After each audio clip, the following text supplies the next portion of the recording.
Hi, y'all. Hi, it's me, Peyton. I'm coming at you from the North Georgia, Tennessee line. Let me see what I can do about this camera. Is it working? No. Hmm. Oh, it's working, y'all. It's working. All right. So it's me, Peyton. I'm coming at you from North Georgia, Tennessee line. And I wanted to talk to y'all a little bit about imposter syndrome. Um, some people might not know what that is, but it is a feeling of phoniness that comes upon you. And 6 signs that you may have imposter syndrome. Number 1, you don't feel like you deserve success. One of my friends used to always say, like, I would go to work and bust my butt. And it wasn't until my boss actually said, good job, to me about something I was doing, before I was like, oh, okay, I did a good job. Job well done today. Let's, worry about tomorrow. Number 2 is if you suffer from procrastination slash perfectionism, which kind of is the same thing. I mean, you're putting off something until it's perfect. So it's essentially the same.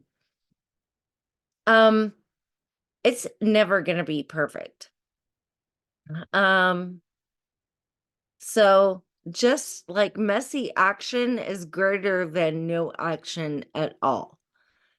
And number 3, being afraid of being exposed. This is actually what I was talking to my mom about tonight is every time Maya Angelou published a book, she had this feeling of anxiety.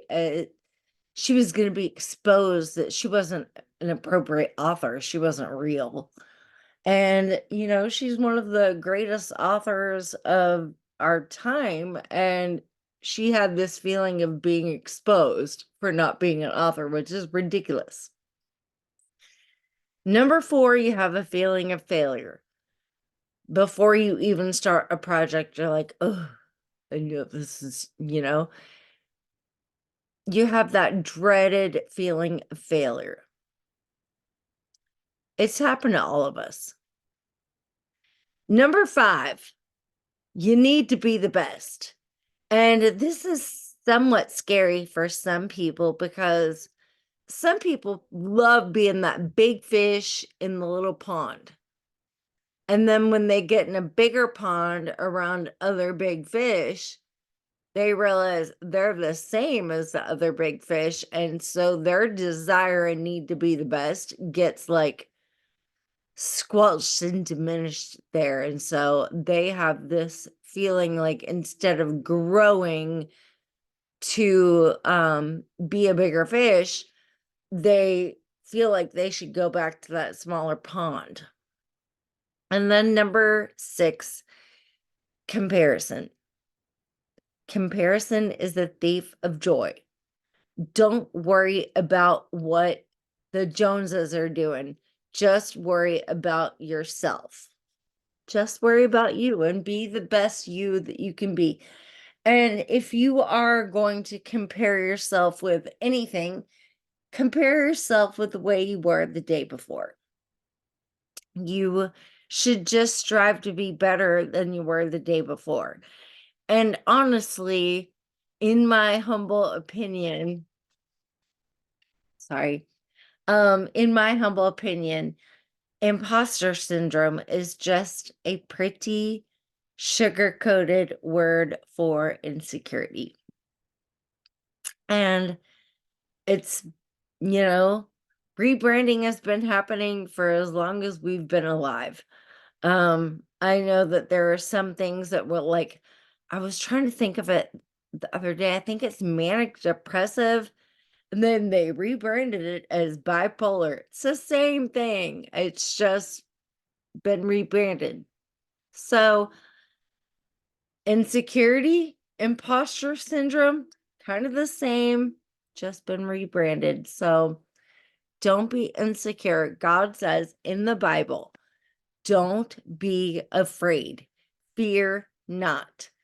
So don't have imposter syndrome because God makes no mistakes. And you are exactly where you're supposed to be right now. And if you are not doing what you were supposed to be doing, you can always ask for guidance because He will put us where He needs us to be. I love y'all, and I hope this helps someone overcome their fear and their imposter syndrome. And just to reiterate, the 6 signs that you may have imposter syndrome is comparison, need to be the best, fear of failure, afraid of being exposed, perfectionism / procrastination, and you don't feel like you deserve success. So I love y'all. I hope y'all have a great rest of your Tuesday, and I'll see y'all soon.